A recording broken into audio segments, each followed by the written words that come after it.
Recently, I was speaking to a group of young people, and this was literally my charge. The charge was, Derek, can you help us inspire these young people to really seek their parents out more for their advice? And I was like, well, wow, there's a miracle worker question if I ever heard one. But I accepted the challenge. And, I had this group of young people, and the long story short is I asked them an important question. I said, if y'all had to pick the most powerful person in America, who would it be?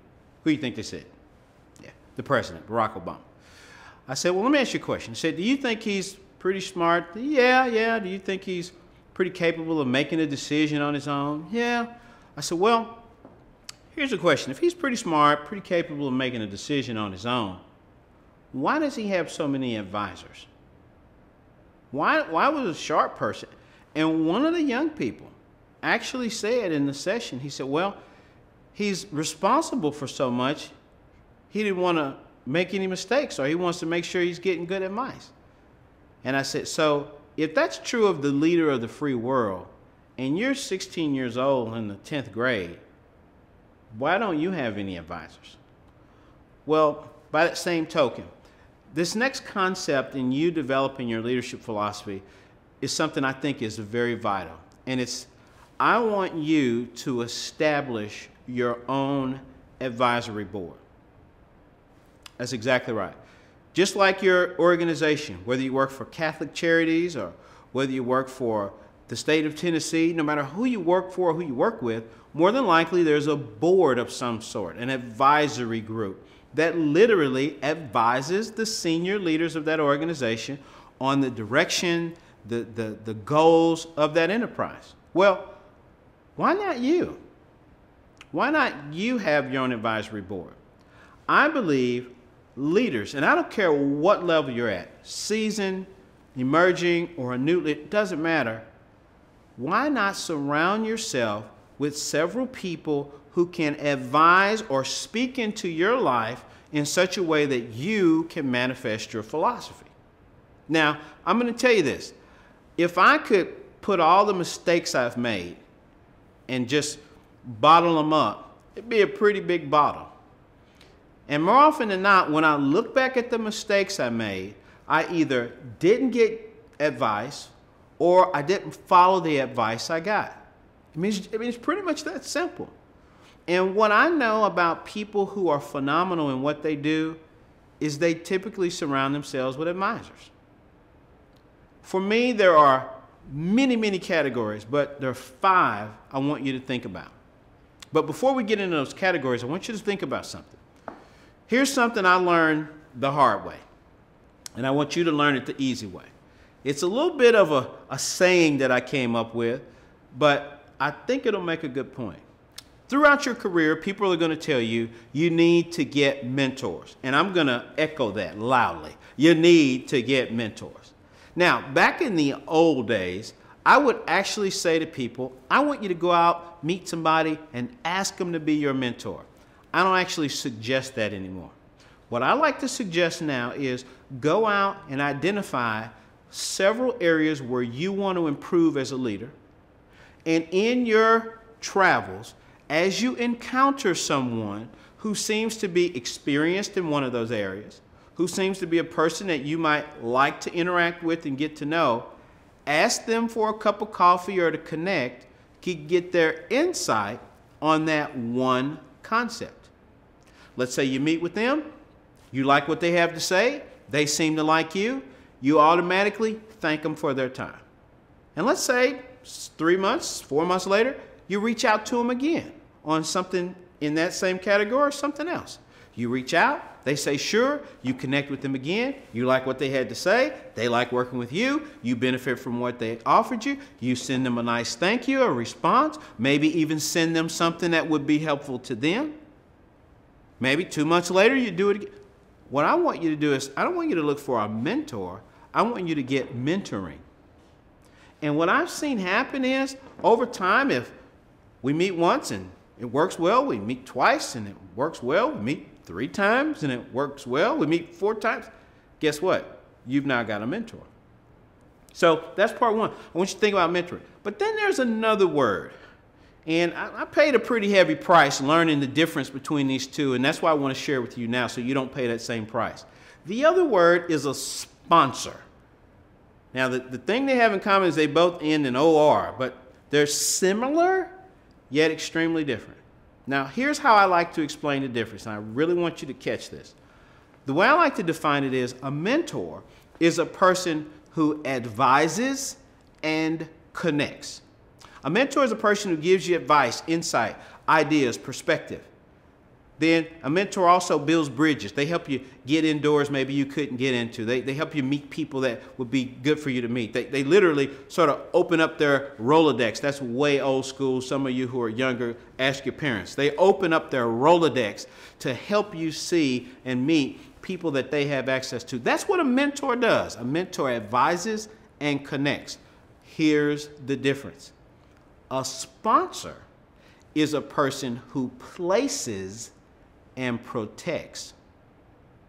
A sponsor is a person who actually puts you in a new job, who puts you in a new learning experience, who puts you in the company of the people who are going to make the decision on you getting that promotion.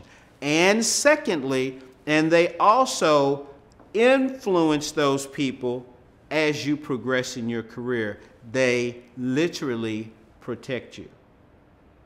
So if you're thinking about what I just said, a mentor advises and connects, a sponsor places and protects.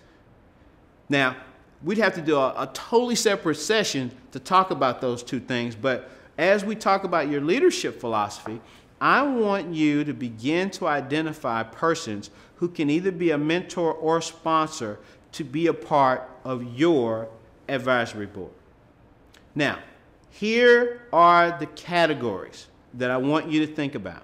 And again, no matter how sharp you are, no matter how awesome you are, I want you to really think about this. I believe these are 5 key areas where you, in getting advice from people who are experienced, people who are talented, can really make a difference in your career. Number 1 is politics. And I do not mean the voting process that we do here in America. I mean office politics. I have people say, I don't want to deal with politics. Then I say, well, you might want to stop breathing, because politics exists wherever there are human beings. Go to any playground in America, you're going to see politics.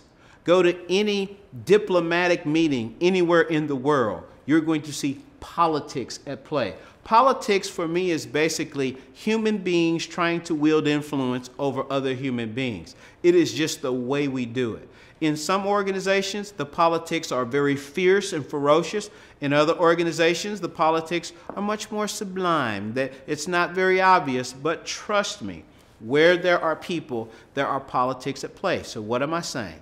As part of your philosophy, as part of this framework you're developing, I want you to identify 1 or more people who can advise you on how to handle the politics of your organization.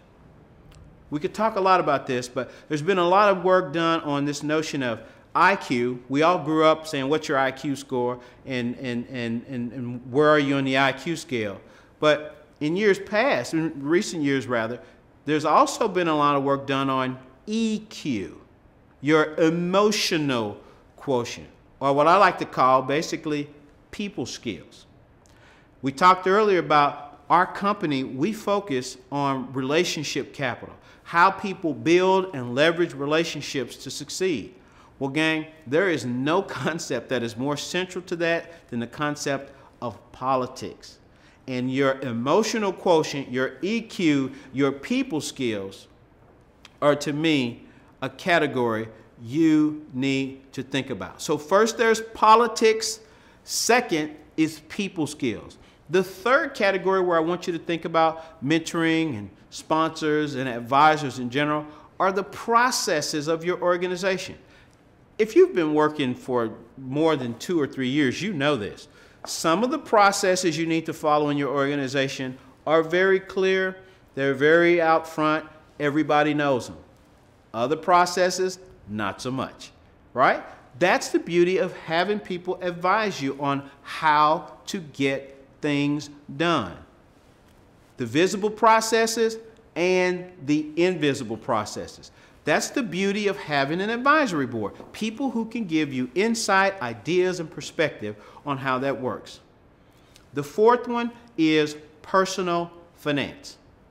No matter where you are in your career, if you make $20,000 a year, $200,000 a year, or $2 million a year, this is one of the categories that really separates how people live long term. How well you manage personal finance. Some people are very, very good in this category. Some people are not. The point is, now that I can look back over 30 years, think about different conversations I've held, conversations I've been a part of, and conversations I've heard about, getting advisors who can help you in this area is not only a good thing, it's a valuable thing. And in the last category, again, I told you I was going to suggest 5. There may be others, but I just want to suggest 5, is your personal life. Now, obviously, your career, whatever work you do, fits in your personal life, but maybe more aptly put, it would be the life you lead when you're not at work. Who are those persons who are basically safe places you can go to talk about fears you have or mistakes you've made? Here's what we know. Great leaders surround themselves with advisors. So, I want you to take some time, and I want you to really ask yourself, who are 3 to 5 people who could potentially, keyword potentially, become advisors to me in each one of these categories? Who are 3 to 5 people who could advise me on the politics of my organization? Who are 3 to 5 people who could advise me on how to improve my people skills, so forth and so on? Once you've done that, then it's your opportunity now to start to reach out to those people, as I suggested, on very specific things where you think they can advise you, they can offer insight that's going to be beneficial to you. And at the end of the day, if you really start going backwards, you can see how we're really building up your leadership philosophy in such a way that you're going to have such a strong framework to help you be more effective in the years to come.